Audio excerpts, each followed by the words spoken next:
Hello and welcome to Take This TV, the television book club podcast where each week we watch an episode or two of our favorite shows and talk about them with our friends in the fandom. That's you, bud. I'm Carmen Askernes, and I'm joined as always by the wonderful Kimberly Woods. Hello. Hey, hot potatoes. This season we are watching Three Body Problem. And today we're on episode 3. It's called Destroyer of Worlds. Obsessed with their virtual reality quest, Jen and Jack race to solve a complex riddle. But advancing to the next level brings harrowing consequences. Dun dun dun. Dun dun dun. Does it ever? Oh boy. So, man, this episode, things popped off in this episode. Yep. And there will be spoilers, so if you haven't watched episode 3, pause, come back, and then join us. Oh my gosh. I'm going to launch right in and say, Carmen, remember last episode when you were telling us how much you're starting to like Jack? I do. And when at the end of this episode, I was like, she like slammed him into the wall, and I was like, all right, Jack, just tell her whatever she wants to hear. You're in trouble. And then he threatens her and she stabs him, and I'm like, she stabbed him once, he'll be okay. He can come back from that. Then she stabbed him again and he started to bleed out, and I was like, I think he's dead. I had to rewatch that part several times because I didn't realize that she like pushes him back at one point with her mouth. And then he's like bleeding from his mouth. What? She pushes him back with her mouth? At one point she pushes him back with her mouth, and I was like, what is happening? This is weird. I didn't notice this the first time I watched it, and now I'm noticing it. This is a little odd. So she must be an alien. Did she stab him twice or did she stab him once? I thought she had an ice pick. Oh, yeah, because I thought she pushed him back and then stabbed him with an ice pick. Yeah. But she used some kind of like sonic blast or whatever from her mouth and pushed him back. I don't know what was happening, or if she just like nudged him, but I was like, ooh, this is weird. I didn't notice this before. Oh, dang. I did not notice that at all. Watch it again and see if you see the same thing. Dang. Just that last part, because I didn't notice it the first time. I just thought she stabbed him twice too. But then I realized one of the noises was like the cracking of the glass. Yeah. And then was it Dashi? The cop? Yeah. He's watching from the car, and we can see that like whatever's happening in the room. So the whoever cigarette girl is and whatever organization she's with, they're not only able to manipulate the camera footage, but they're able to project some sort of like mirror image or illusion or something, because he's not able to see what's happening. Yeah, he's Jack, on top of it. He's doing his job. Yeah. You know, he should be able to see it, but... Oh, man. Yep. It's messed up. She must be an alien or something. Because at first, when they met her in the abandoned building, you were just going to jump around. Yeah, sorry. But like, I was like, okay, so she's like some kind of zealot, or like, they're like worship. They're like, oh, the aliens are coming to save us or whatever. And so I was like, okay, I think if I was in that situation, I would definitely be like Jack and be like, I probably would have more finesse and just like lie and be like, oh yeah, whatever you say, and then like skip town. But yeah, no, it's wild because it's like, oh man, I thought that she was a human, but maybe she's not. Wow. I mean, I think maybe she's still, I don't know why. She might have just been doing it for flair. I don't know. I mean, how could you push somebody back with your mouth though? Like, she's out here doing chin-ups. Like,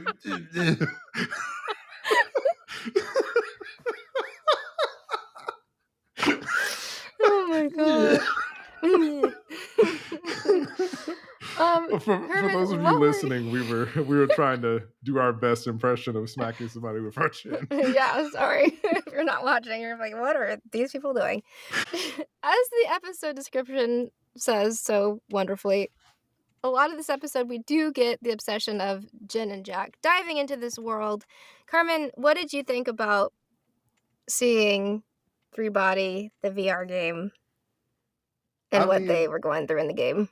I was really confused as to Jen / Copernicus, like what their plan was, because it seems like Jen's just been going around negging everybody.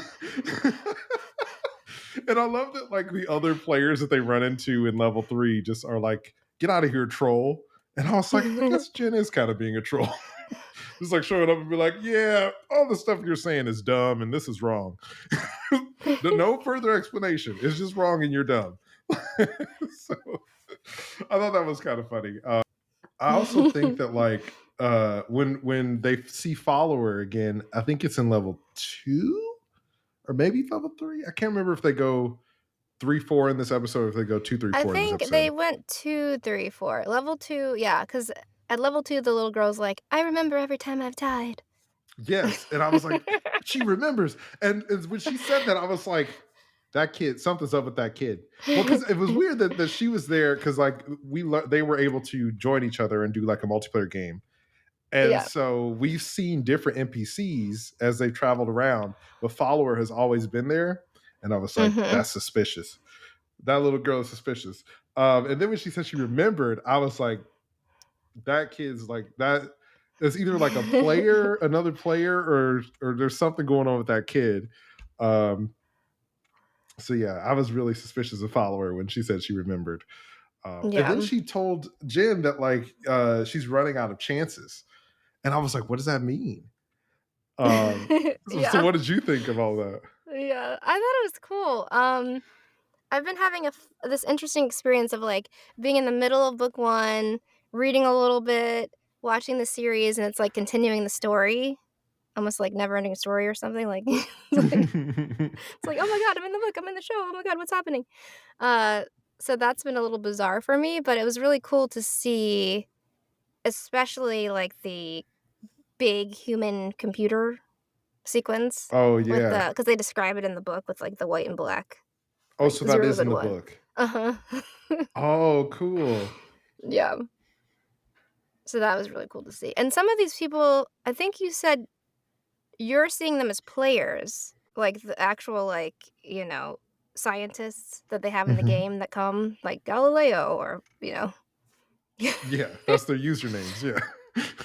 But I think, like, it's funny in the book, like, they actually have some of these scientists, like, saying certain things juxtaposed against, like, whatever theory is happening to, like, Oh. teach the player. Oh, that's kind of cool. Yeah.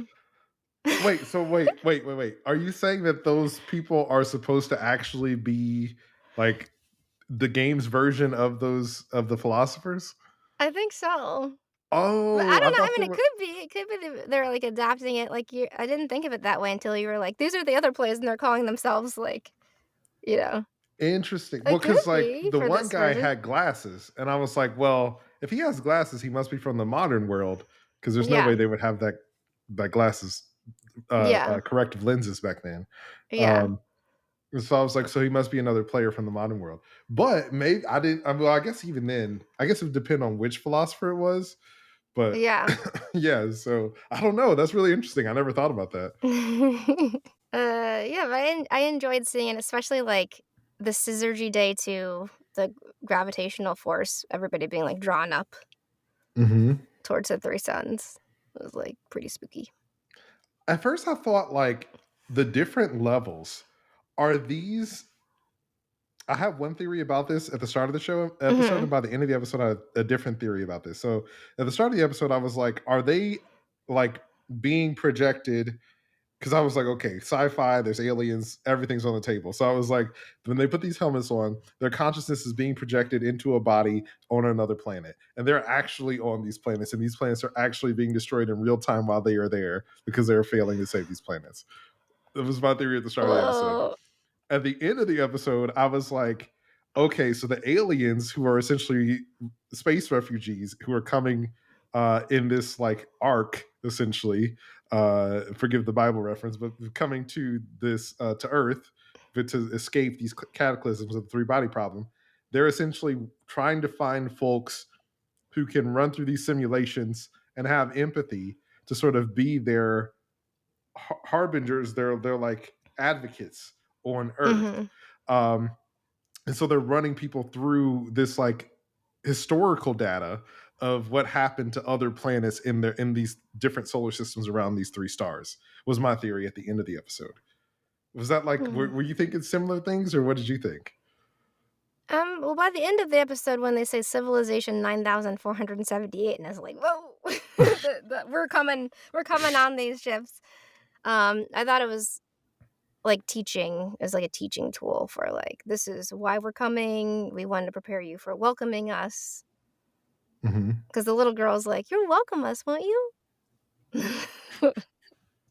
So I feel like it's like a teaching device. But I mean, I also was wondering like, or like, why are they recruiting all these scientists? Like, are they hoping that they will somehow solve the three body problem? See, I'm You glad you brought know? it up. I wasn't gonna mention it, but since you brought it up, I was thinking like, well, these aliens don't know anything about human culture because on our planet they were like, "Hey guys, the planet's heating up and we're all gonna die." And the people who could actually do something about it were like law and build rocket ships and destroy our natural resources. So I was like, I don't know what they think is gonna happen if they come here. But so I was curious, like, why not try to get world leaders? Like if these people, Cigarette Girl and the folks who are like on the planet Earth, like if they have the ability to essentially erase themselves and Mhm. like to move in this really inconspicuous way, why not like try to get presidents and world leaders and other people like that? So I thought that was really interesting, and I'm still not really sure what their angle is. Yeah. It's we learn more about Jin too because we get that moment with Cigarette Girl where she's basically like, we were measuring the action of your, section of your brain, and you had the biggest, like, strongest activation happening up there, as far as, like, saving the girl. And then we learn that Jin basically lost her parents in the flood in Ube. Her home was swept away in the middle of the night, and, you know, she was like the lone survivor of her family. And then Cigarette Girl's like, well, if you've survived, they've survived, and she's trying to, like, compare them a little bit to, like, the Santi. I did laugh a Like, little "Save bit at one, that save 'em." moment Yeah. because, like, she's like, "How do you know that?" And I was like, "Jen, this woman just told you that aliens are coming to the planet, and you're asking how she Googled about your life? Like, come on, my guy." I thought you were smart. Yeah. Well, she took But that in stride. She's like, "That's the simplest answer is aliens." And she tells Jack, because Jack's like, "Aliens? Come on, get out of here." yeah, Jack wasn't She having it. Yeah. He left her there. I was a little bit Oh mad at him man. leaving her there, though. I was like, "Come on.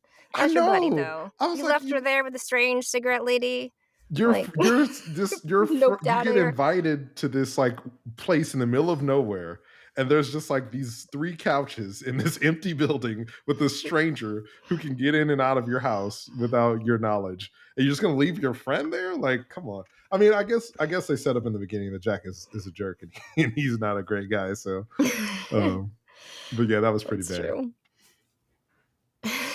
We also get an interesting scene with Mr. Evans Mm. where he is talking to a little speaker device thing, and we find out it's the same voice from the game. He's like the narrator. He's always like, I didn't pick up on that. Oh yeah, civilization number, 148. I didn't pick up on it being the same voice. Mhm. That's really a great observation. Yep.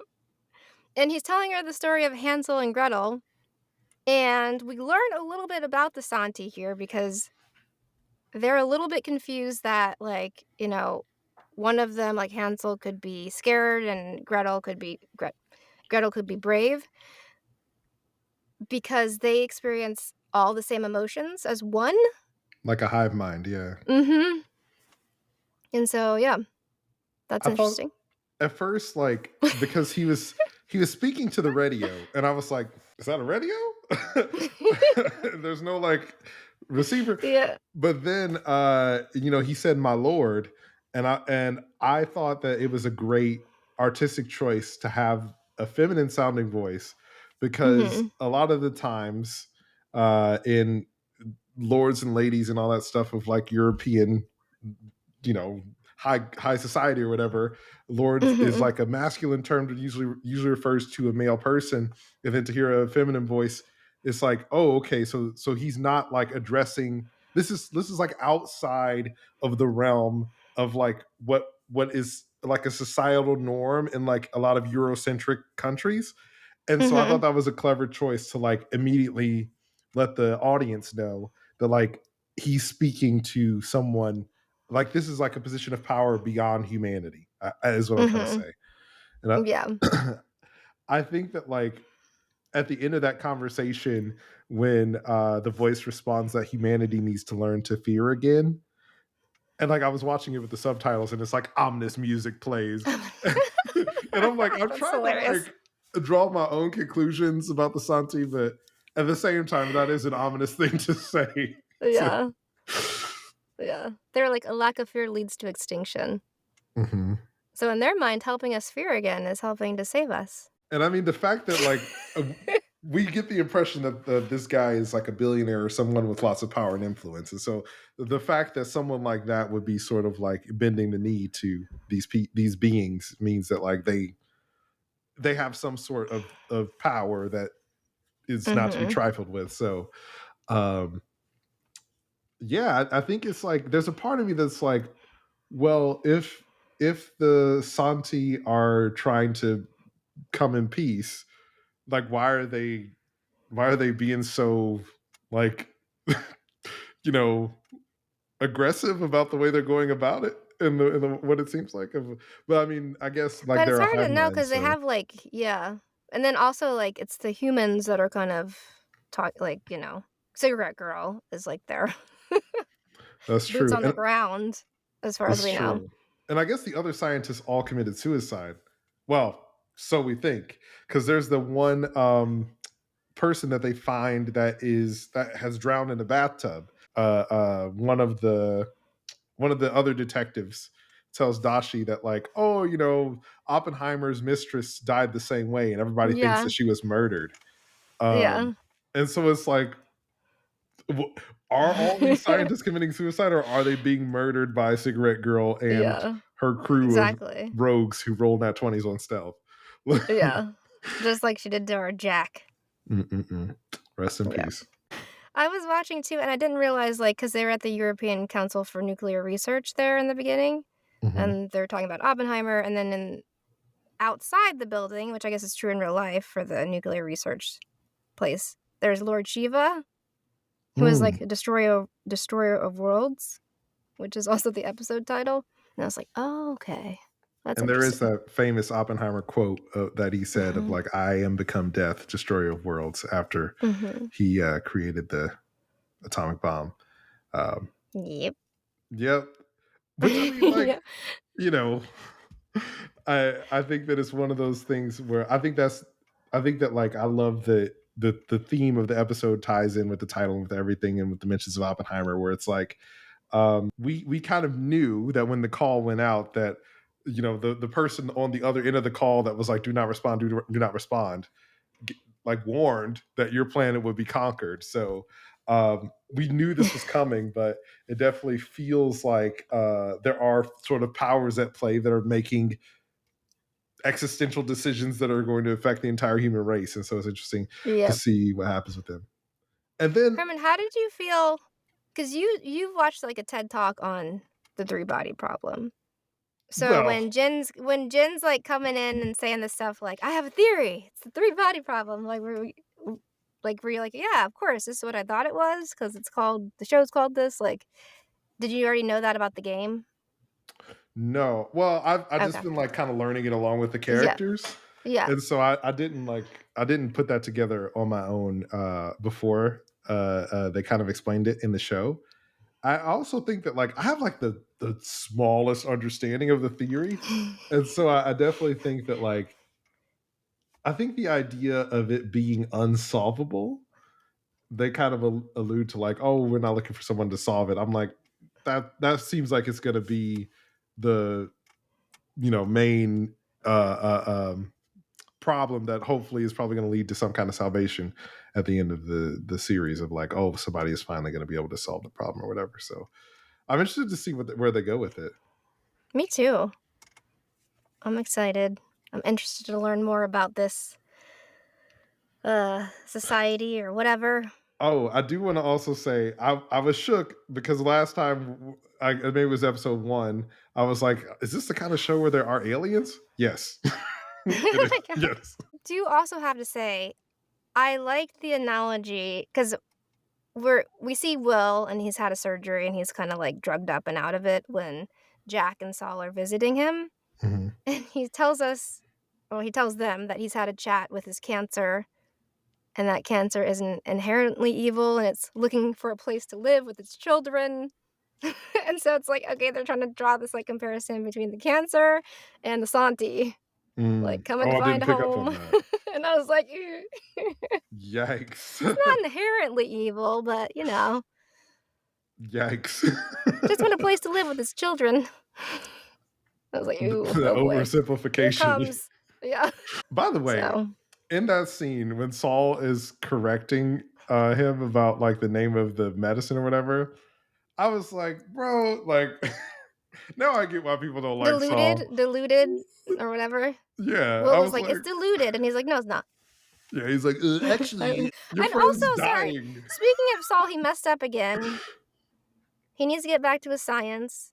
Augie was, like, trying to test out if she started up her project again, if the timer would start, and yes, it did. She called Saul, and then what was Saul doing? It's with Clapping another cheeks. woman. Clapping cheeks. Bro, I'm so done with Augie and Saul. I can't. I mean, we've been going this whole time we hadn't mentioned them because that's how little they matter. And Yeah. I like I'm just like, look, hook up, don't hook up, start your experiment and just die already, or don't do it and move on with your open a bakery in Greece. I don't care. Just like get on with it. Because each episode's an hour, and it's been 3 hours of them being like, I don't know, are we gonna kiss? Are we not? And I'm like, I don't care, bro. Saul, you suck. Augie, We're like, learning about the Santi, okay?